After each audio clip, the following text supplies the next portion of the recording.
Welcome back to this week's episode of Podiatry Marketing. With me is my partner in crime, co-host, Big Jim McDannald. Jim, how are you doing Tyson, I'm doing today? fantastic. I'm ready to jump into some fun podiatry marketing topics for today and see what we put our heads together, what we can come up with. So I'm interested. What is today's topic? today we're going to discuss why budget marketing services don't generate profits. I think it's a topic that we've touched on a little bit here and there, but I think it's really important to understand what people get for their money when they invest in their marketing services.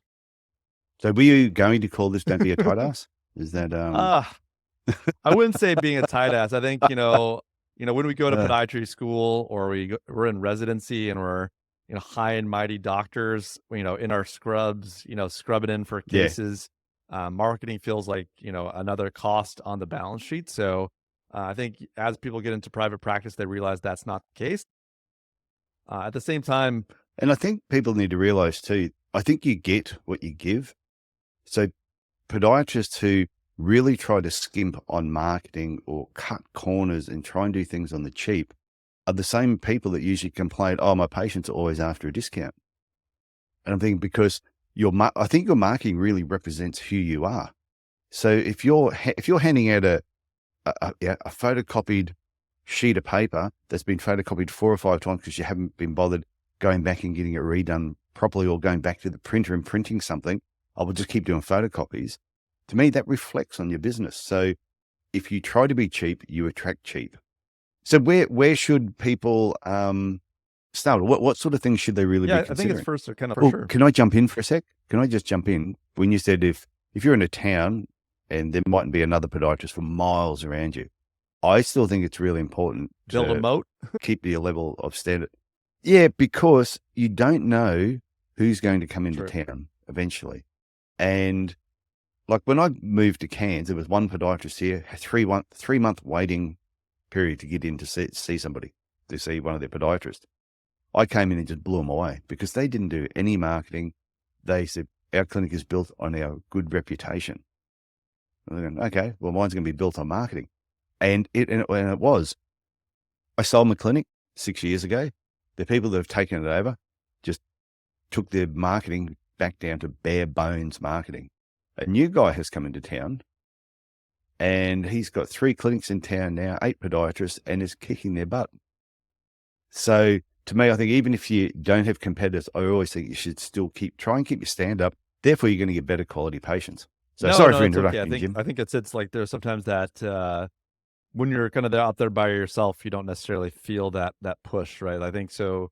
You may not be getting the people calling and that stuff, but definitely, I think it is important to have some level. And I think that there is a level there that most podiatrists probably feel comfortable with. And when I talk to some of my colleagues or future clients, the kind of the level that I hear people talking about is usually somewhere along the lines of about $500 in monthly budgeting services, and then maybe $100 or $200 in like ad spend, whether it be Google ads or local ads. So that's kind of, I would say, it's like what is presented as what people need. And when you go for that kind of like lower level, and it may seem like a lot when you're first getting started, that $500 to $700, but really what you're going to be getting is like someone most likely that if it's a local provider, they may not know much about podiatry, right? Just plain and simple, they may be doing the card store or the local drugstore down the street. They might be trying to the local restaurants. They may be a good local provider,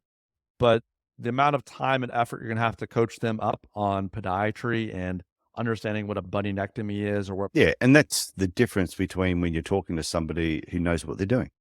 So if somebody was wanting help with online services, talking with you, who is a podiatrist, who's done this for a number of other podiatrists, is going to make so much more sense.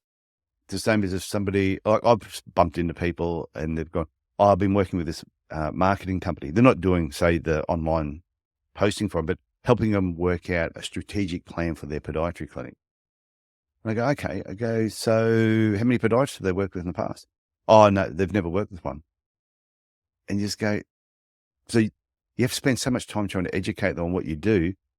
And then they're going to do the marketing when they could just come straight to someone like you or I, who are podiatrists. We know how to actually market a business. Definitely agree with that. I think it is tough though. I think sometimes those social ties or those like friends of friends can sometimes find their way in there, and it feels like a good thing in the moment. But like you said, someone who has that domain expertise is going to be able to, this is, something that we do all the time. So obviously we have a certain level of insight in trial and error on, not necessarily trial and error, but, we've had the experience of working with people, with podiatrists in the past. So we know those things that works and doesn't work. You don't have to spend that extra time either coaching them up or, experimenting in things that may or may not pan out to help build the practice. So I think that's the important kind of first thing. The second thing I would say that's important is that, if you do move into more of a podiatry or healthcare marketing service, for that $500 or $700 a month, you're not going to have local exclusivity of that marketing provider. That's such a low price point for them. They're going to try to get as many people in that local area or that city as possible. And then that just sets up kind of a conflict of interest at that point of time where, unless you ask that question to them when you're sourcing your service provider, like you may not know. It's important to, because I could understand that too. If you've got somebody who you're paying a lot more than 500, you might pay a couple of grand to, you want that exclusivity in your area.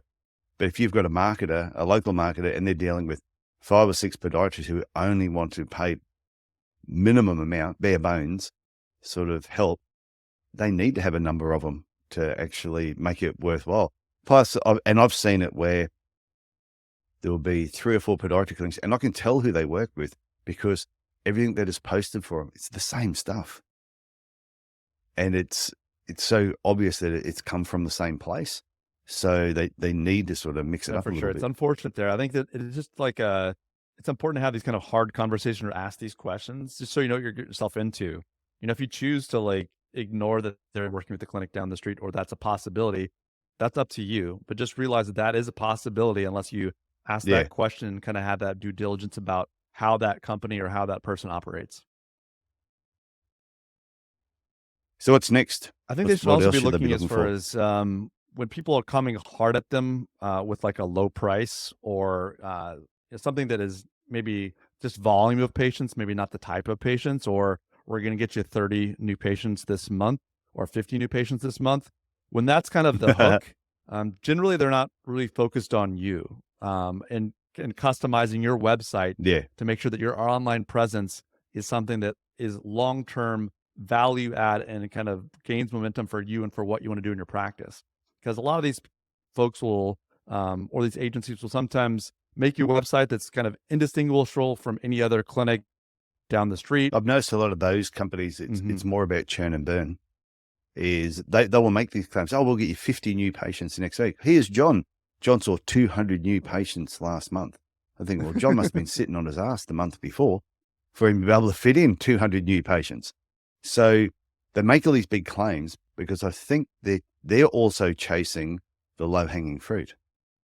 They're chasing the people that, I don't want to spend a lot of money. So, this guy sounds good. He can get me 50 new patients next week, and all I've got to do is this. And what normally happens is they'll take them on, and they just churn through them, they burn them, and then they go for the next group of people that are just looking for they're chasing low-hanging fruit. And there's a lot of low-hanging fruit out there. You kind of like touched on exactly that next point, and that's kind of most of these larger agencies that you'll see out there that are, kind of like making very lucrative offers or cold calling you or cold emailing you are generally in it for the kind of the volume game, I would say. Like it's a volume play for them to basically reach out to 5,000 podiatrists. They know they're going to get 2 or 3% to kind of buy in. And they just keep on pounding and keep on pounding on doors until people come with them. They usually have a very templated website. It's a very kind of copy and paste model for the type of websites they'll create. It'll be this like slideshow image on the homepage with like non-specific imagery throughout the entire website, with some decent pages, but just very generic content that doesn't separate you from anyone else. And what you'll find is that, like I said, this will be something where they really focus on the volume of customers or the number of clinics that they work with and not the kind of in-depth quality customization piece. Because I think that is something that separates someone that's doing more, I would say, boutique or someone that's going to work with 5, 10, or 15 practices in a very detailed, in-depth way versus, a Well, I would expect it would cost a bit more. It's to me, it's no different. Does your patient want or just need a pre-made orthotic off the shelf?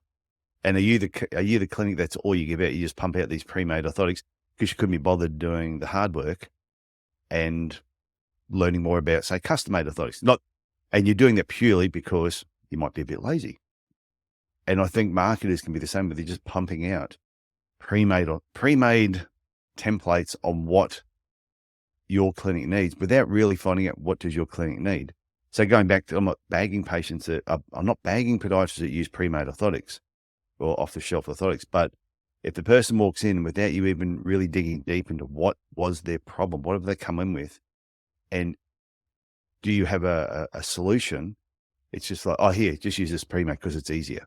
And I think some marketing companies, yeah, I mean, they have sometimes they have kind of a cookie cutter, plan, different types of plans or different components of a plan that they basically just try to sell to everybody, and without any kind of true due diligence about who you are as a practice, who you are as a practitioner, what you're trying to get out of, what brings you joy in your practice. It takes some time to kind of build that trust and that relationship in order to really kind of like have long-term success and long-term results.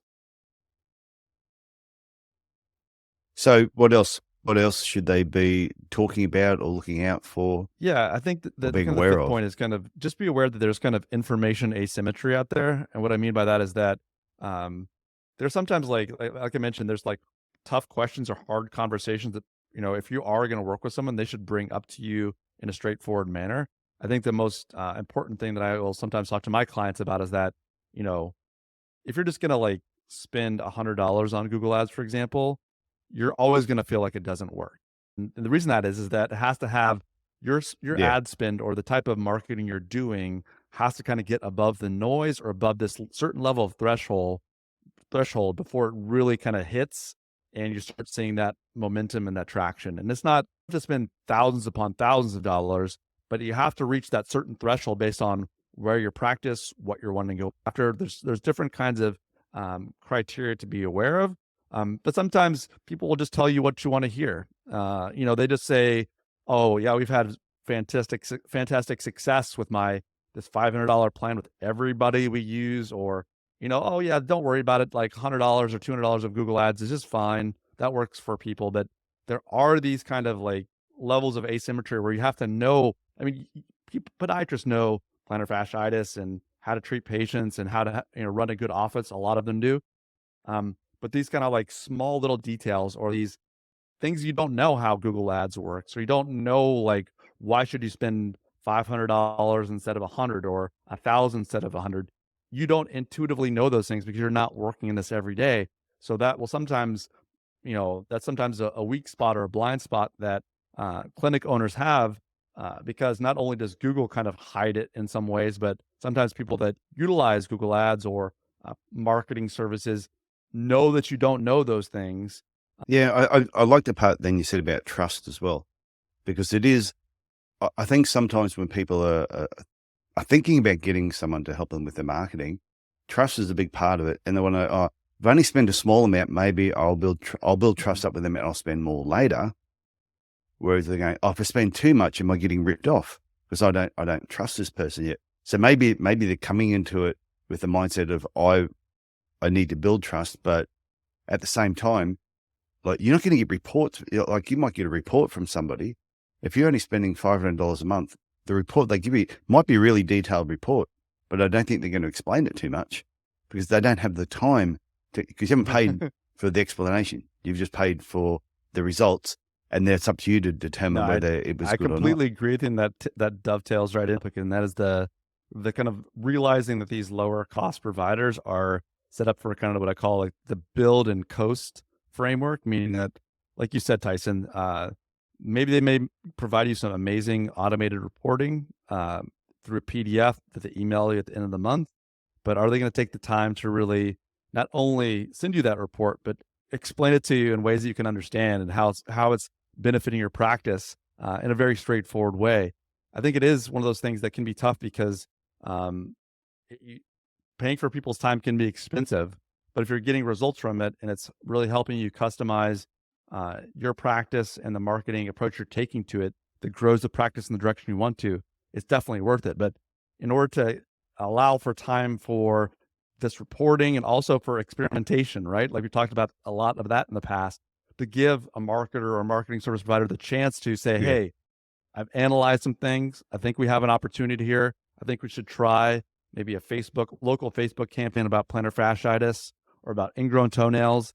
It's worked pretty well with some of my previous clients, but we should experiment here in that conversation. So there is that continued building of relationship, and it's not just a email report relationship. Because once people sign, though, once you're kind of like sign that year contract or 2-year contract, you're kind of locked in, and a lot of marketing providers will know that. So if someone's trying to lock you in for a year or 2 years, there's a lock-in factor, and the building. Yeah, I think you do have to be wary of who you work with. It's like anything. You've got to do your homework. You've got to talk to other people. Who have they worked with?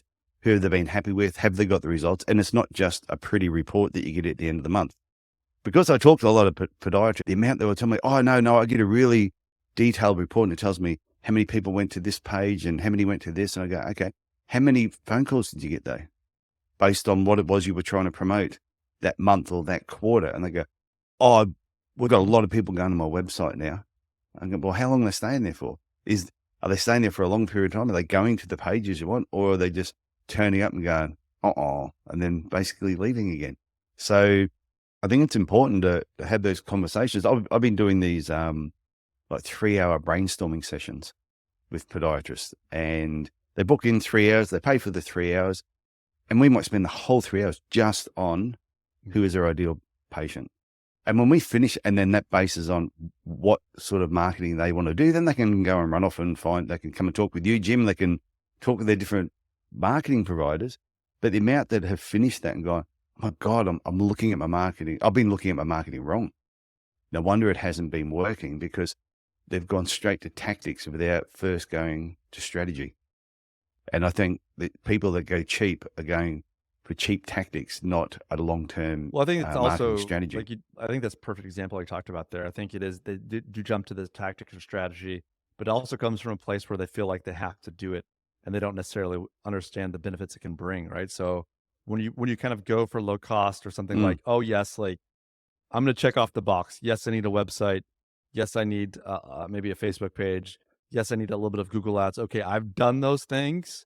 I paid, $100, $750 a month. I'm good. I can move on to the next thing, because I can understand that a lot of podiatrists don't, either they don't like this aspect of the practice. They're happy just to kind of like turn a blind eye to what's happening. But I think for as little as like, $1,000, $2,000, sometimes $3,000 per month, like exponential improvements can be made. And if they understand that going into making, having the discussions with service providers, it'll be a much better place to understand what's really available out there, as opposed to just like, well, yep, I need those 3 things. I checked them off the box, and now it's time to move on to the next thing. And I'll look at that contract next year when it's up. If you're going to do that, you're really not going to get much benefit from it. It'll continue to be a cost, and it won't be an investment. Yep, I think that's a really good point. So, no, any final point? I think you bring up some good. You had some good questions there and some good feedback. I think if people do have questions or ideas, these are definitely things that Tyson and I love to talk about. Whether it's finding your ideal patient, just kind of high level brainstorming. Yeah, no, it's fantastic, Sounds Jim. great.